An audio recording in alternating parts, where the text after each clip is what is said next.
আসসালামু আলাইকুম প্রিয় দর্শক, আপনারা দেখতে পাচ্ছেন বিএনপি নেতাকে চাঁদা না দেওয়ার কারণে 20 লাখ টাকা চাঁদা না দেওয়ার কারণে দোয়া মাহফিলের খাবার, রান্না করা খাবার ফেলে দিয়েছেন একজন বিএনপি নেতা।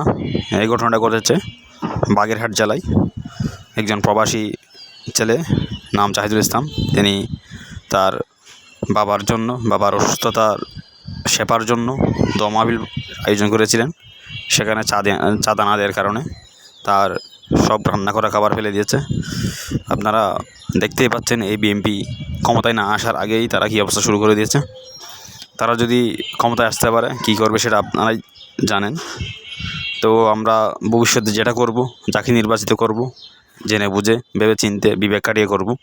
কিন্তু অনেক বাঙালি আছে জিয়ার সৈনিক, জিয়ার আদর্শ পালন করেন, কিন্তু সেই আদর্শ, সেই নীতি এখন বর্তমানে নেই। তাই আমাদেরকে ভেবেচিন্তে কাজ করতে হবে, নয়তো বা আমাদের আবার এরকম আন্দোলন করতে হবে, আবার হাজার হাজার শহীদ হবে, হাজার হাজার আহত হবে, দেশের ক্ষতি হবে, প্রজাদের ক্ষতি হবে।